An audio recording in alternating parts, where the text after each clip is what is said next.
बिस्मिल्लाहिर्रहमानिर्रहीम। शुरू अल्लाह के नाम से जो बड़ा मेहरबान निहायत रहम वाला है। अस्सलाम वालेकुम गाइस। तो इस ट्यूटोरियल में मैं आपको बताऊंगा कि फंक्शनल डिपेंडेंसी क्या होती है। तो फंक्शनल डिपेंडेंसी या आपको जो नॉर्मलाइजेशन का कंसेप्ट है इसको क्लियर करने के लिए आपको फंक्शनल डिपेंडेंसी का पता होना चाहिए। तो फंक्शनल डिपेंडेंसी क्या होती है इसके बारे में हम डिस्कस करते हैं। तो फंक्शनल डिपेंडेंसी से पहले हम नॉर्मलाइजेशन का थोड़ा बहुत कंसेप्ट जो है वो क्लियर कर चुके हैं और इसके बाद हम इसकी first normal form, second normal form, third form क्या होती है उनके बारे में डिस्कस करेंगे। तो असल में जो functional dependency first normal form से पहले हम इसको डिस्कस करना हमारे लिए लाजमी है। तो ये हमारे पास functional dependency is a relationship between attributes, यानी कि जो हमारे पास कॉलम एट्रीब्यूट मतलब के कॉलम्स हैं, जो हमारे पास जो टेबल्स में मुख्तलिफ कॉलम्स होते हैं उनमें जो हमारी जो डिपेंडेंसी मतलब कि उनमें उनका आपस में रिलेशन जो होता है वो फंक्शन होता है नॉन फंक्शनल किस तरह की, यानी कि वो एक दूसरे पर डिपेंडेंट है, इंडिपेंडेंट है, ये उनमें उसके बारे में बताता है। तो इसमें हमारे पास जो होती हैं बेसिकली दो चीज़ें आती हैं। तो जो यानी कि अगर हम किसी एक चीज़ को यूज़ करें और उससे उसके ज़रिए, जैसे कि प्राइमरी की का जो कंसेप्ट था वो बिल्कुल यहाँ फिट होता है कि उसमें हमारे पास जो होती हैं कोई भी जैसे कि रोल नंबर, आईडी या रजिस्ट्रेशन नंबर वगैरह ये हमारे पास यूनिक होती हैं और उनके थ्रू हम जितने सारे का सारा रिकॉर्ड जो है हम एक्सेस कर पाते हैं। तो इसका भी कंसेप्ट ये उसी तरह है। तो उसमें आपके पास जो है यूनिक वैल्यू वगैरह नहीं होती, लेकिन इसमें भी हमारे पास जो यूनिक वैल्यू नहीं होनी चाहिए, लेकिन अगर होंगी तो कैसे होंगी उसके बारे में हम थोड़ी देर बाद देखते हैं। तो इसका सिंपल ये है कि ये हमारे पास रिलेशनशिप होता है मुख्तलिफ जो एंटिटीज़ हैं उनके दरमियान, यानी कि कॉलम्स वगैरह एट्रीब्यूट्स यानी कॉलम्स वगैरह के दरमियान जो रिलेशनशिप होता है ये उसको शो करता है। तो इसमें हमारे पास जैसे कि उन्होंने ये एग्जांपल दिया, स्टूडेंट टेबल का नाम है और इसमें मुख्तलिफ जो है कॉलम्स हैं। तो रजिस्ट्रेशन नंबर जो है ये हमारे पास डिटर्मिनेंट है, यानी कि रजिस्ट्रेशन नंबर के थ्रू हम स्टूडेंट का नाम, अगर हमें रजिस्ट्रेशन नंबर बताया जाए तो हम स्टूडेंट का नाम फाइंड कर सकते हैं। इसी तरह अगर हमें जो स्टूडेंट नेम अगर बताया जाए तो अगर अगर हम जो रजिस्ट्रेशन नंबर को फाइंड कर लें तो ये हमारे पास ये फंक्शनल डिपेंडेंसी में होता है। लेकिन ये जो जिसके ज़रिए हम फाइंड कर रहे होते हैं ये जो एरो है ना अगर इस तरह शो हो तो इसको जो फाइंड कर रहा होता है इसको हम डिटर्मिनेंट नाम से, डिटर्मिनेंट को फाइंड करने वाला, और जो इसके आगे एरो के आगे होता है उसको हम कहते हैं डिपेंडेंट, यानी कि डिपेंडेंट कर रहा है किस पे, इस पर। तो ये आपको चीज़ याद रखनी होगी। तो जिसके थ्रू हम कोई भी अदर एट्रीब्यूट्स फाइंड करें उसको हम डिटर्मिनेंट कहते हैं और जो हम फाइंड करें उसको हम डिपेंडेंट कहते हैं। तो ये चीज़ें आपको याद रखनी होगी। मैं आपको कुछ एग्जांपल्स जो है इम्प्लीमेंट करके दिखाता हूँ ताकि इसको आप इजीली अंडरस्टैंड कर सकें। तो ये जो चीज़ें लिखी हैं आप पढ़ सकते हैं ये, और इसको मैं आपको थ्योरेटिकली जो है इसको आप इसके बारे में बताता हूँ और थोड़ा इम्प्लीमेंट करके दिखाता हूँ कि हमें जो हम बेसिकली 3 रूल्स को हम फॉलो करना होगा फंक्शनल डिपेंडेंसी में, तो आप इसका जो कंसेप्ट ईजिली अंडरस्टैंड करें।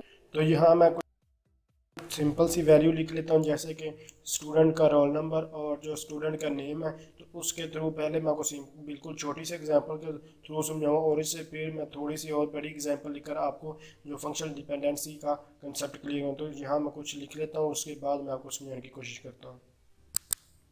तो ये मैंने मुख्तलिफ जो है ये सेम ही टेबल है लेकिन इसमें थोड़ी थोड़ी मैंने चेंजिंग करके यहाँ इनको लिख लिया है ताकि मैं आपको हर एक जो इसके रूल हैं उनके मुतालिक समझा सकूँ। तो आपको बेसिक 3 रूल्स को फॉलो करेंगे तो आप जो फंक्शनल डिपेंडेंसी इसको बहुत अच्छी तरीके से जो अंडरस्टैंड कर सकेंगे।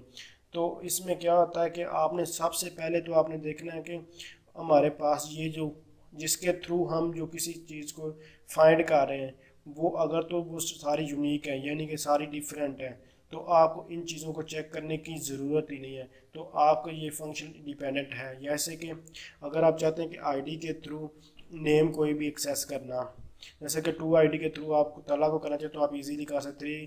के थ्रू अगर आपको 3 आईडी दी जाती है तो आपको कहते हैं कि नेम फाइंड करें 3 आईडी पे किसका नेम है, तो आप इसके थ्रू फाइंड कर सकते हैं। क्योंकि ये सारी यूनिक है और कोई भी आपको आईडी बताई है तो आप इसको इजीली अंडरस्टैंड कर सकते हैं कि इस आईडी पे कौन सा नेम है। तो इस तरह आप इसको फाइंड कर सकते हैं। यानी कि अगर आप एक ही चीज़ देख पाए, फर्स्ट रूल है कि अगर आप हमारे जिसके थ्रू आप सर्च कर रहे हैं वो सारे के यूनिक हैं तो आपको आगे चेक करने की ज़रूरत ही नहीं है, वो फंक्शनली डिपेंडेंट होगा ही होगा। जैसे कि मैं यहाँ लिख देता हूँ आईडी आईडी जो है एम्प्लॉय नेम, जैसे भी ये बस आप समझ पा रहे होंगे, जैसे कि मैं आईडी जो है एम्प्लॉयज यानी कि जो आईडी है वो किसको डिटरमाइन यानी कि फाइंड कर रही है नेम को, तो इसलिए ये हमारे पास जो आईडी है वो इसका फंक्शन जो डिटरमिन है। इसी तरह अगर आप दूसरा रोल जो है ये आप देख सकते हैं, इसमें आईडी और नेम है, यानी कि आप आईडी के थ्रू नेम को फाइंड करना चाह रहे हैं, तो आप देख रहे हैं 1 2 3 4 ये सारे डिफरेंट, तो आगे आपको चेक करने की कोई भी जरूरत नहीं, बेशक ये सेम आ रहे हैं लेकिन ये फिर भी हमारे पास फंक्शन डिपेंडेंट है। इसी तरह अगर आईडी और नेम है, ये आप यहाँ देखेंगे आईडी 1 2 3 और ये दोनों सेम आ चुकी हैं। जब यहाँ सेम आएंगे तो आपको फिर यहाँ लाजमी तौर पर चेक करना होगा, तो जब यहाँ आप चेक करेंगे यानी कि ये तो डिफरेंट है, इसको चेक करने की आपको कोई ज़रूरत नहीं। अगर आप 3 को चेक करेंगे तो ये अली और तला यानी कि दोनों नेम डिफरेंट है, तो ये हमारे पास जो फंक्शनली जो ये आईडी जो है फाइंड नहीं कर पाई। क्यों नहीं कर पाई? क्योंकि अगर आपको दी जाती कि आईडी जो है 3 उस पर फाइंड करें नेम कि कौन सा नेम है, तो आप कंफ्यूज हो जाएंगे क्योंकि आप मैं 3 आईडी पे कौन सा नेम फाइंड करूं, आप यहाँ तो 2 नेम है, तो इसलिए ये हमारे पास फंक्शनल डिपेंडेंट में नहीं आता, ये वायलेट करता है रूल को। इसी तरह जो आईडी और नेम है, तो यहाँ 1 पे हमजा 2 पे तला है, तो 3 पे नेम सेम नेम आ रहा है, तो अब अगर आप वो 3 आईडी देख सकते हैं 3 जो अब सेम है, अब फिलहाल आईडी के थ्रू हम एक्सेस कर रहे हैं, इसलिए मैं आईडी के थ्रू आपको समझा रहा हूँ। तो ये जब ये दोनों सेम है तो अब हमें जो है ये इसको भी चेक करना पड़ेगा, तो ये देखेंगे हमारे पास ये दोनों के दोनों जो नेम है सेम है।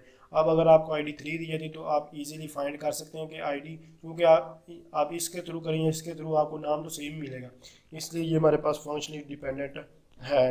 तो ये भी हमारे पास फंक्शनली डिपेंडेंट है, ये भी हमारे पास फंक्शनली डिपेंडेंट है और ये भी हमारे पास फंक्शनली डिपेंडेंट है।